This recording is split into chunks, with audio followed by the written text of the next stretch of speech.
Навидались дел, кто денег хотел, кто золото здесь искал. Времена, когда 100 тысяч человек шли по опасным перевалам в Клондайк, к рекам Аляски, к побережью Берингового моря в надежде обрести состояние, эти дни давно миновали, но следы этой эпохи видны здесь повсюду. В Чесе с небольшим к востоку от Нома посреди тундры стоят 3 локомотива, которые здесь прозвали «последний поезд в никуда». Это памятник чьим-то несбывшимся мечтам. В начале 20 века предприниматели из Чикаго решили построить железную дорогу, которая должна была связать между собой главные точки добычи золота на полуострове Сьюарт. Вот это та самая железная дорога города Каунсил и Соломоновой реки. 3 локомотива весом 23 тонны каждый были привезены сюда в 1903 году вместе с рельсами, шпалами, домиком для представительства компании и для сотрудников. Но золотая лихорадка скоро начала сходить на нет, и через 3 года проект пришлось остановить. Строители успели проложить всего 56 километров рельсов. В округе осталось много брошенного оборудования, включая несколько огромных золоточерпалок.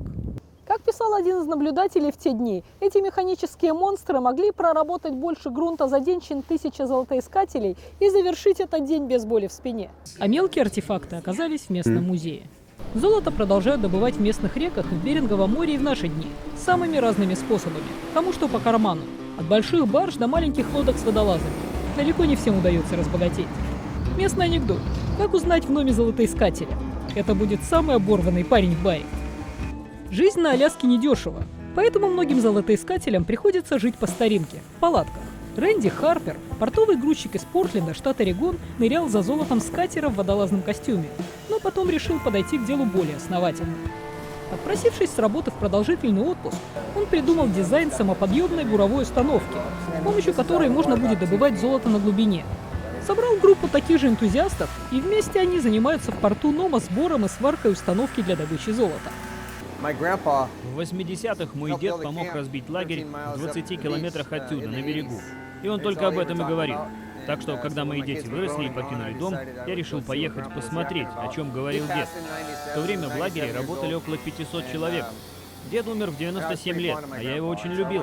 Поэтому я хотел продолжить то, что он начал, и пройти по тому же берегу, где он ходил. На сооружение буровой установки Рэнди пришлось выложить все свои сбережения, накопленные за годы работы грузчиком в ночную смену. Человека приводят в деревню золотоискателей Надежда. Надежда привела сюда всех в дни золотой лихорадки. Надежда на лучшую жизнь, надежда на то, что твои усилия оправдаются, если их направить в правильное русло. Добыча золота для Рэнди – это лишь средство на пути к достижению цели – строительству курортного комплекса. Он считает это типичной американской историей. Отец-одиночка – парень из рабочего класса, которому ничто не может помешать реализовать свою мечту. Пока на месте будущего курорта – тундра. Еще через месяц все здесь покроется голубикой. Невозможно будет пройти по тундре, не испачкав обувь в ягодах. Впрочем, подобный курорт уже существует. За 100 с лишним лет в этих горах было добыто золото на несколько миллиардов долларов. И осталось еще немало. При этом в наши дни не обязательно ставить на карту все в надежде разбогатеть. Туристы могут превратиться в золотоискателей на несколько дней в сравнительно комфортной обстановке. На горе неподалеку от Нома фанерные домики. Лагерь для золотоискателей-любителей. Потомственный золотоискатель Оги Круч, пережив несколько волн золотой лихорадки, решил переквалифицироваться. Мой отец приехал в Фернбэнк с золотоискателем еще во времена Великой депрессии. В 80-х мы начали добывать золото здесь. Как раз после того, как цена поднялась. И мы продолжали, пока она не снизилась до $260 за унцию, и зарабатывать на этом стало сложно.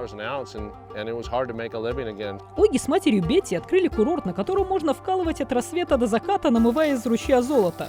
Или просто кататься на квадроцикле по окрестным холмам, которые дышат историей. Тут было почтовое отделение, бары и ночлежки.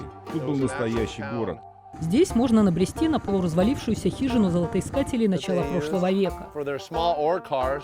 Заросшее травой оборудование или глубокие шахты на участках, бывшие владельцы которых нажили здесь состояние, включая легендарно богатый участок Карибу Билла. Но сам Оги больше не гоняется за самородками. Однажды, пройдя через кровь, пот и слезы, я не захотел проходить через это снова. Но я очень люблю Аляску, добычу золота и общение с людьми. И я захотел заниматься этим как-то иначе. Итак, мы основали лагерь приключений для золотоискателей. Золотоискателю выдается лопата и шлюзовая промывочная машина. То есть, по сути, все, чем мы занимаемся, это вымывание грязи. Теперь я, кажется, начинаю понимать, почему золотоискатели жаловались на боль в спине. Если занимаешься этим целый день, вода тут идет как по этажам, промывает это дальше по нескольким фильтрам, и осадок – это в теории наше состояние. Желтое вещество, которое проступает сейчас, это золото. Это все, что мы намыли за сегодня с нашим оператором Александром Берганом. Может быть, не хватит даже заплатить за обед, но говорят, что даже такого количества золота может хватить для того, чтобы заболеть золотой лихорадкой. В начале 20 века в Номе жили более 20 тысяч золотоискателей. Сейчас в городке чуть более 3000 жителей. И оживление всего здесь становится в марте, потому что именно здесь финиширует знаменитая гонка на собачьих упряжках – Идитарод. Но, тем не менее, День независимости США здесь тоже отмечают со всей серьезностью маленького городка. Праздник в Номе начинается с традиционного 17-километрового забега до вершины горы Анвил и обратно. Начинается он в 8 утра, когда гора еще окутана туманом. Но даже в тумане не заблудишься. Практически в любую погоду на вершине виден местный ориентир – Белая Лиса. Это своеобразный памятник холодной войне. Эти 4 гигантские антенны – часть военной системы связи, ласково прозванной «Белая Алиса». То ли в честь актрисы Элис Уайт, то ли это аббревиатура. Именно «Белая Алиса» должна была предупредить американцев о приближении советских бомбардировщиков с атомными бомбами в случае ядерной войны. Систему создали в 50-е годы 20 века, установив более 70 станций по всей Аляске. Задача была не из легких. Территория штата столь огромна, что тут могут поместиться 2 Техаса, 4 Калифорнии или 11 штатов вроде Нью-Йорка. Сейчас, кроме антенн, тут остался лишь щит с предупреждением не заходить на эту территорию, который кто-то использовал в качестве мишени. Участники забега до вот этой вершины, по сути, открывают праздничный парад в честь Дня независимости США. И это только первое состязание. Далее идут забеги по возрастным группам, начиная с тех, кто едва научился ходить, и до 65 и старше. Гонки на велосипедах, включая соревнования на самый медленный проезд. Гонки на ходулях – традиционное состязание хай-кик, где нужно подпрыгнуть и пнуть привязанный мяч, который постепенно поднимает все выше. Те, кто не в самом спортивном настроении, может поучаствовать в конкурсе по поеданию пирогов. Если вам не досталось пирога, у местной пожарной станции раздают бесплатное мороженое. Кстати, в это трудно поверить, но жители Аляски потребляют больше мороженого на душу населения, чем где-либо в Америке. Ну и какой в этих краях праздник без традиционных эскимосских танцев? Кстати, о празднике. Изолированные населенные пункты на Аляске делятся на 3 вида. Мокрые – там, где алкоголь продается свободно, влажные – там, где его нельзя купить, но можно привезти, и сухие – там, где алкоголь запрещен в принципе. Ном – это как раз мокрый населенный пункт. Сюда приезжают развлечься из всех окрестных деревушек. Поэтому периодически подвыпившие гуляки становятся здесь проблемой. Ребята, у вас есть пара баксов?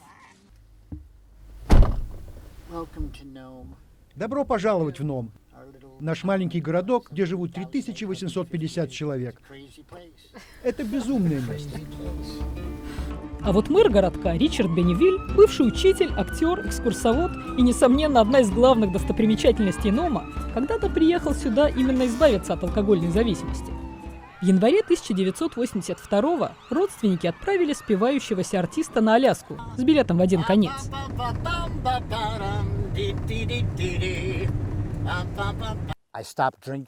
Я перестал пить 28 лет назад. Я вынужден был это сделать, потому что это стоило мне моей карьеры в Нью-Йорке. И я люблю Нью-Йорк. Не поймите меня неправильно, но это мой мир. И тундра, она просто невероятно живописна. Помимо исполнения церемониальных обязанностей на посту мэра, Ричард водит туристов на экскурсии в тундру, показывает им мускусных быков, которые спокойно переносят местные суровые зимы благодаря подшерстку. Он в 8 раз теплее овечьей шерсти и множество местных цветов. Начинал Ричард работу на севере с отдела бытовых товаров в универмаге и продавал, в частности, морозильные камеры коренному населению Аляски, вспоминая свою бабушку. Когда я ей дерзил, она грозила мне пальцем и говорила: «Дик, в один прекрасный день ты договоришься до того, что будешь продавать лед эскимосам». И именно этим я и занимался целых 8 лет. Эксцентрик Бенневиль во многом является противоположностью стереотипа сурового первопроходца Аляски.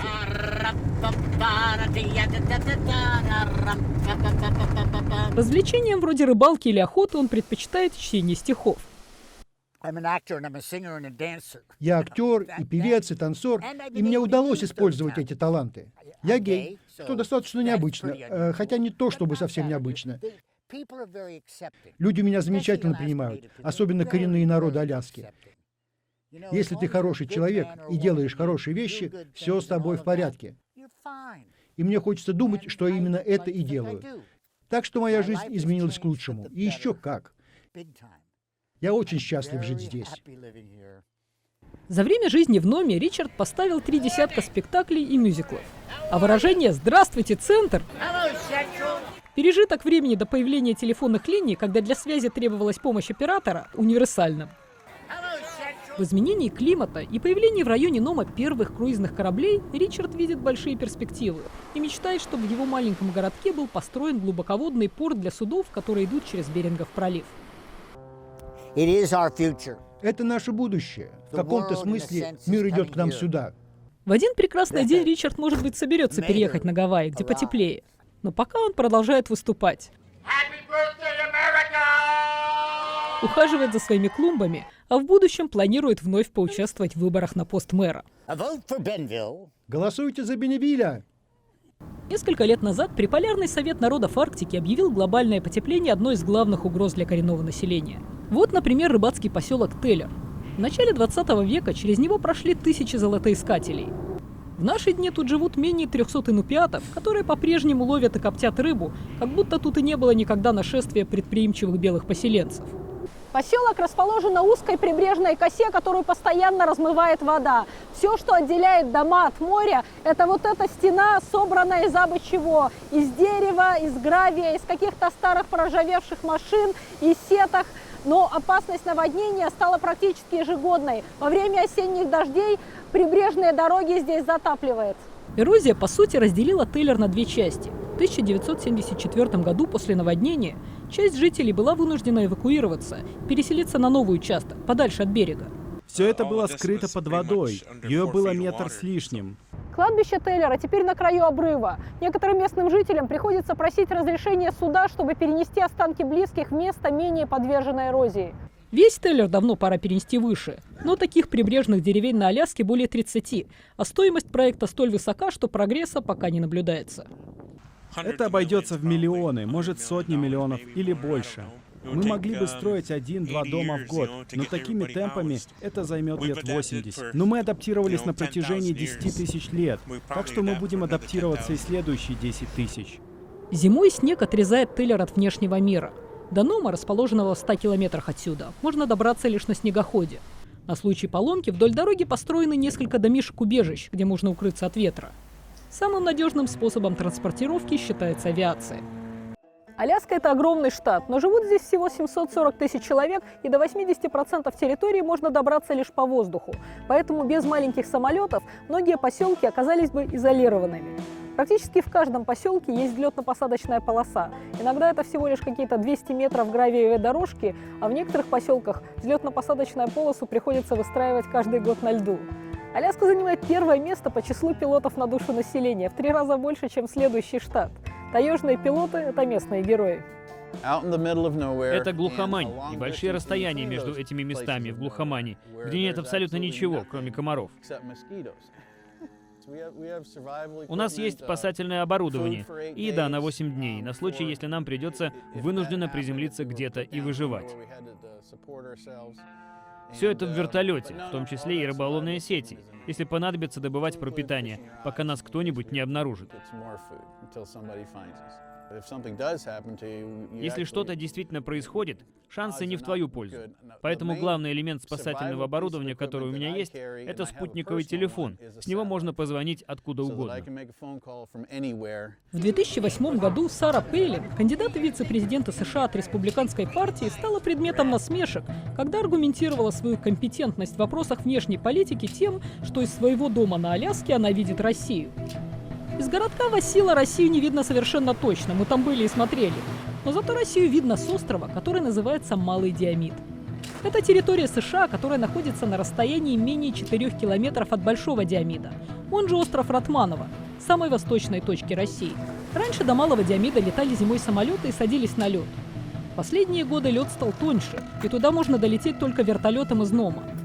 Бывший пилот ВМС США Майк Кутыба уже 8 лет летает туда дважды в неделю, если погода позволяет. На американском острове находится поселок Инупиатов-Диамид, или на местном наречии Инналик. Сейчас в нем живут около 80 человек.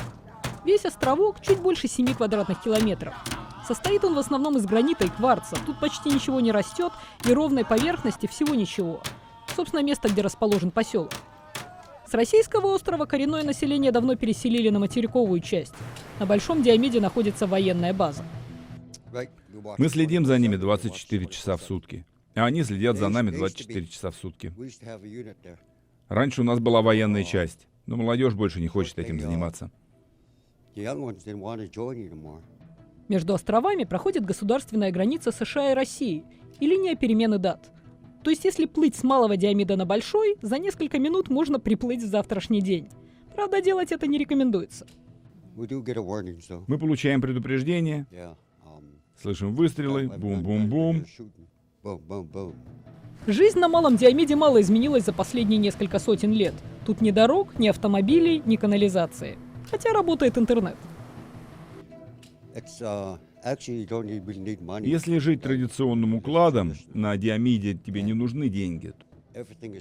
Тут есть все, кроме сахара и кофе. Море — наш продуктовый магазин. Пилот не задерживается на острове. Погода тут меняется быстро. Разгружая вертолет, он не выключает двигатель, чтобы не застрять. Но его с механиком Саймоном тут всегда ждет теплый прием. В этих краях говорят, что жизнь начинается в 40. Правда, речь идет не о возрасте, а о 40 градусах тепла по Фаренгейту или 4 градусах тепла по Цельсию. К сожалению, вместе с более симпатичными обитателями тундры тут просыпается и мошкара. Поскольку людей здесь мало, комары и гнус достают в основном северных оленей, которые спасаются от них на снегу. Кстати, несмотря на то, что стада оленей, завезенных в начале 20 века с Чукотки, спокойно разгуливают по холмам, у них есть хозяева. Проработав всю жизнь электриком, по выходе на пенсию Брюс Дэвис решил стать оленеводом, как его отец. В прошлом году у него в загоне было всего 40 оленей, но со временем он надеется довести поголовье до 3-4 тысяч. Это занимает больше времени, чем я думал. У нас было много снега прошлой зимой, и примерно в декабре я уже не успевал расчищать вход, потому что надо было выпускать их на пастбище каждый день. И я просто открыл дверь загона и дал им уйти. Теперь за одичавшими оленями надо гоняться часами по окрестным холмам на квадроцикле или снегоходе. Как выясняется, в этих краях опасностью для стада считаются не только волки и медведи, но и родственники северных оленей – карибу. Они приходят и уводят оленей, и когда они мигрируют назад на север, олени уходят вместе с карибу. Оленеводы продают мясо и рога, но дело не только в заработке. Прежде всего, это традиция. Это гарантированный источник пищи для нашего региона. Правда, один олень является исключением. Семья Дэвис, которая приютила эту малышку, назвала ее Брауни. Теперь она спокойно бегает по двору и, кажется, давно уже не считает себя оленем, спокойно общается с местными собаками и с людьми. Оленеводство фигурировало как особый талант в анкете местной королевы красоты – 19-летней Лизы Линч. Конкурс тут тоже особый. Вместо вечерних платьев участницы демонстрируют традиционную одежду. Лиза решила принять участие в конкурсе в надежде получить стипендию в колледж. Но она собирается быть не оленеводом, а египтологом. Через 5 лет я хочу получить степень магистра по египтологии и археологии. Это будет во Франции или в Англии. И через 10 лет буду писать докторскую диссертацию по антропологии и лингвистической антропологии. Лиза знает 5 языков – английский, французский, китайский, итальянский, испанский, но признает, что практически не владеет родным инупиаком. Я учусь в Италии, и в Европе все говорят на своих языках. Но проблема в том, что наш язык у нас отняли, и дома практически никто не говорит свободно на инупиаке. Редко можно услышать, как вся семья на нем разговаривает. В Италии все говорят на своих диалектах – сицилианском, неаполитанском. А меня, когда я представлялась эскимоской, спрашивали: «Ты говоришь на вашем языке?» «Нет». И они говорили: «Тогда ты не настоящая эскимоска». Во времена золотоискателей в Номе было 2 церкви и 75 баров. Сейчас баров гораздо меньше, зато появились местечки для эстетов и гурманов. Помещение сэндвичной Subway вполне стандартное, но вид на Берингово море бесценен. С утра очередь за кофе в местном кафе выстраивается, как на Манхэттене. И тут тоже есть американо, капучино, мока, чай-латте, макиато, фраппучино, яблочный сидр и холодный чай. А еще тут есть маленькая пекарня-ресторан, где можно заказать крабовый сэндвич или пиццу с палтусом. И как это часто бывает на Аляске, у его владелицы Эрики Призмонт интересная история. Много лет она была юристом, возглавляющим местную коллегию адвокатов, пока не решила, что ее призвание – это выпечка и блюда из местных свежих морепродуктов. Люди скептически воспринимают любой новый бизнес. У меня были друзья, которые считали, что все получится. А некоторые без обиняков говорили: «Я желаю тебе удачи, но не думаю, что это будет успех». И то, что мои друзья-скептики сегодня являются моими клиентами, это особенно приятно. Удивительно, но в маленьком городке, где все друг друга знают, в ресторанчике появляются новые лица. Когда я работала в суде, там ты видишь одних людей. А когда я открыл ресторан, я начала видеть совсем других людей, потому что люди, которые приходят в суд, это совсем не обязательно те, кто захочет зайти купить печенье. Так что иногда я встречаю незнакомых людей и думаю, наверное, это приезжие. И мне нравится, когда оказывается, что они здесь живут, но я их еще не встречала. Это все еще случается. В местных погодных условиях, от которых много чего ломается, а запчасти далеко, механик – лучший друг человека. Саймон Риджвей приехал в Ном 9 лет назад. У всех, кто работает здесь, есть история. Многие мечтали попасть сюда, всегда хотели приехать посмотреть на Аляску. И, скажем, врачи и медсестры получают возможность посмотреть на Аляску и еще получить за это деньги. Еще тут закаты, и люди в окрестных деревнях, у которых невероятные истории. Просто люди, которых ты здесь встречаешь с историями о том, как они сюда попали. Саймон любит собак и собачьи упряжки. А еще он любит собирать морское стекло, которое волны выносят на берег Берингового моря, и создавать из него причудливые фигурки. Ящериц, цветы, даже маяк, который загорается, если нажать на кнопку. Мое золото — это морское стекло. Некоторые занимаются на пляже добычей золота. Я пытался делать это несколько раз. Добыча небольшого количества золота требует много работы, и потом болит спина и мерзнут пальцы. Так что я прихожу на пляж, чтобы развести костер, поджарить гамбургеры и сосиски. Это гораздо веселее. Маленький Ном – это буквально метрополия для 20 окрестных поселков, добраться до которых можно только по воздуху. Но некоторые местные жители выбираются и дальше. К примеру, Райан Уоллер, пилот компании Bering Air, регулярно летает в Россию.